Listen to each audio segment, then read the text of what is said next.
Hello, beautiful people, and welcome to your weekly dose of celestial goodness. As always, thank you for joining me in this space and on this journey. I truly appreciate your time and that you are here with me on this adventure. This week, I want to talk about self-awareness. I talk a lot about living your best life, my best life, and that is because that is something that I deeply believe in. Some people are totally satisfied with their life the way it is, and I think that is perfectly fine. I do, however, think that there is always room for personal growth.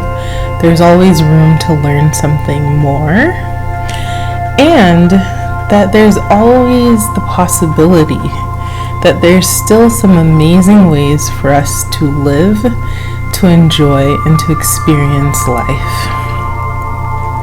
Recently at work, I either have taken or will be taking a personal assessment, and these have really proven to be very insightful as far as my leadership style, my communication style, and just my overall personality. I make the analogy that these assessments remind me of what I get from astrology or from Jungian psychology, but I digress. Self-awareness is a very broad concept, and we really won't have time to cover everything regarding this topic in this video, but this should really be more of a starting point, or if you're already well versed in this, a reminder of what a very, very, very important journey this is. Self-awareness has been vital in many areas of my own life, and there was a point where I can honestly say that I only knew myself on a surface level. It can be terrifying to go deep within and to face yourself, but it is very important. Marianne Williamson says, "It takes courage to endure the sharp pain of self-discovery, rather than choose to take the dull pain of unconsciousness that would last the rest of our lives." Pema Chodron says, "The most fundamental aggression to ourselves, the most fundamental harm we can do to ourselves is to remain ignorant by not having the courage and the respect to look at ourselves honestly and gently. It can be difficult to do an honest assessment of who we are, but I'm here to tell you that it's totally worth it to do. It's like investing in yourself. It's important work because we do spend our whole life with ourselves. We spend it with our life with ourselves more than anyone else. So you might as well like the person you are, and you might as well enjoy your own company. I do believe that when you have a deeper understanding of who you are, and that's the good, the bad, and the ugly, that it also helps with your self-esteem and with the ability to stand firm against harsh criticism and projections from the outside world. I think it prevents you from being absorbed into people and situations that you know are not right for you, and that's because you have a deeper understanding of your values and what feels authentic to you. I've also found that being more self-aware also helps me with external relationships. And when I know myself, it makes it easier to explain to others what my expectations are, what are the things that either hurt or disappoint me, and what are the things that make me feel loved and appreciated. The dictionary version of self-awareness is the conscious knowledge of one's own character, feelings, motives, and desires. Add into that the ability to see yourself clearly and objectively through introspection and reflection. I would sum all of this up as falling into this question: do you know who you are? If I asked you that question right now, what would you tell me? Would you first tell me your job title, or would you perhaps associate yourself with another role? Would you tell me where you were from? Maybe you would tell me your zodiac sign, since you know that I have an appreciation for astrology. Telling me any of these things is great, but I'm asking you to go deeper. I liken this going deeper to an ancient mythological story. In Sumerian lore, there's the story of the goddess Inanna. She is beautiful, powerful, smart. Her people refer to her as the queen of heaven and earth. She has everything she needs in her life, and it is a pretty satisfying life as it was. However, as is often the case in modern day, even for us, sometimes something happens that flips our whole life upside down. A little Fresh Prince-like. And so, like Inanna, we get this call for a personal initiation into the deeper mysteries of life. Sometimes life challenges us to move outside of our comfort zone and to grow. Inanna got the call for her initiation. She heard it calling to her in subtle whispers, and even when dissuaded by worried friends, she knew that there was a deeper part of herself that she had to connect with. She had to go on what, in this particular story, is known as her descent. She went on a descent into the underworld to face her sister, Ereshkigal. I've heard one mythologist who I really admire say that Ereshkigal was not really her sister, like a blood sister, but rather a representation of her shadow self that needed to be faced. Before Inanna leaves for this journey, she puts on or carries with her 7 items that show her power, her wealth, her beauty, and her stature. She puts on her crown, a blue lapis lazuli necklace, then another double strand of lapis beads. These all show her wealth. Her warrior's breastplate, her cape, her golden bracelet, and then she carries a lapis measuring rod. On her journey, she has to pass through 7 gates, and at each gate, something has to be removed. When she finally makes it to the underworld, everything that she thought made her who she was had been removed, and she was just left with her naked self. She had literally been stripped down to her core. In a sense, this is representative of the things that build up our own ego, our titles, our perception of our material possessions. Sometimes when we are stripped of all the things that we think make up who we are, when that part of us has died, we're forced into our own personal descent. What happens when we're in that space is often that's where we realize our strengths, we realize who we are and who we want to be, and we realize what truly matters to us. The story of Inanna's descent is a very long and poetic one, but it is a story about personal transformation. Eventually, when you descend, you're going to ascend. And it is on the rise up that we realize that we are not who we once used to be. We are generally stronger, more self-aware, wiser, and more compassionate to ourselves and others.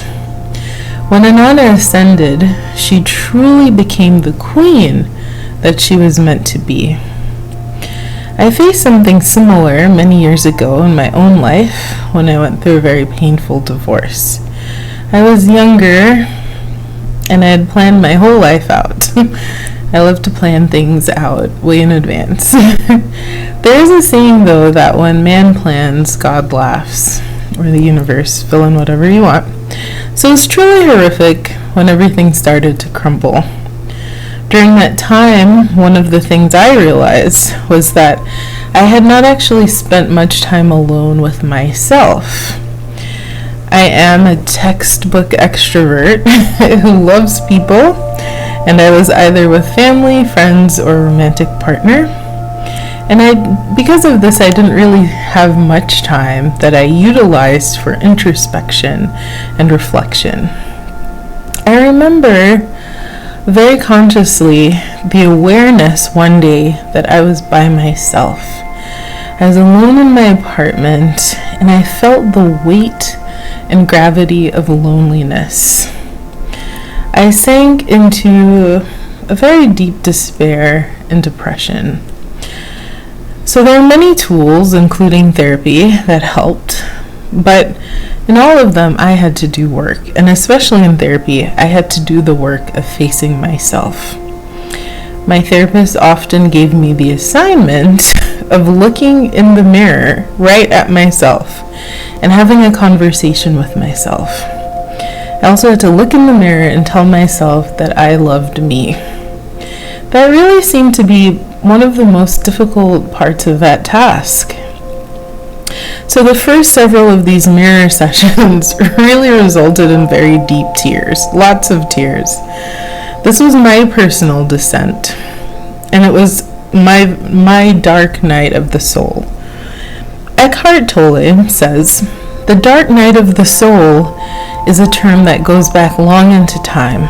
Yes, I have also experienced it. It is a term used to describe what one would call a collapse of a perceived meaning in life, an eruption into your life of a deep sense of meaninglessness." Ram Dass also says, "The dark night of the soul is when you have lost the flavor of life, but have not yet gained the fullness of divinity. So it is that we must weather that dark time, the period of transformation, when what is familiar has been taken away, and the new richness is not yet ours." And so it was in my own personal descent that I was truly able to learn a lot about myself. It was like a crash course in self-awareness. What did I enjoy doing? Who was I if my job title or my degrees got stripped away? What were the things that I loved about myself? What were the things that I felt vulnerable about sharing with others? What were my interests? Did I have any interests? Were my interests truly my own, or were they things that I had picked up from other people in order to fit in or to people please? I also took a bunch of personality quizzes, which I love, and I did a very deep dive into whatever I could learn about myself. It was very informative because I did not focus on the why did I or what ifs. I think learning from the past is so great, but we can't stay there. Life is for moving forward, not making ourselves prisoners to the past. As a funny anecdote, I learned that my Myers-Briggs personality type was ENFP. This is one of 16 personality types from Myers-Briggs, and it accounts for about 5 to 7% of the human population. We are the campaigners, the true people person. I was scrolling through social media one day, and my cousin posted about her Myers-Briggs type, and it was INFP, the introvert to my extrovert. One of her friends said that she too was a INFP, and I remember saying, well, this friend of my cousin's is going to be my friend one day too. And that's literally how my friendship with Tiffany started. I don't know if it's the personality type, but since the time we met, she's been a wonderful friend. And I think because we do have an understanding of our personality types, I know when to let her introvert. I am literally surrounded by introverts in my own life. And because of that and becoming more self-aware of myself, that has helped me to respect their boundaries and understand when they need to recharge. If my younger sister and I go out, we have a code for when she has peopled enough and needs to go home. So what are my tips for becoming more self-aware? Celestial Goodness's tips for becoming more self-aware. First, do not be afraid of what you will find when you go deeper inside of yourself. You may be surprised to find that you are endlessly fascinating. I hope that when you deep dive, that you find a reservoir of serenity, strength, love, and compassion for yourself and also for others. Meditation is one way of doing this, but there are others. So please research what works for you and enjoy that journey. 2, become curious about you. Even asking yourself some of the most basic questions. What is my favorite color? If I had to eat one food all day, what would it be? Plantains, definitely. And if I could sit and talk with 5 people from the past, who would they be?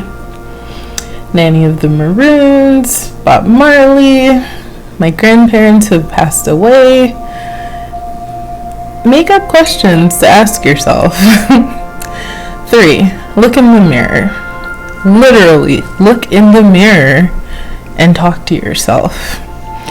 This is not you being crazy. I found this to be actually one of the most useful tools from therapy.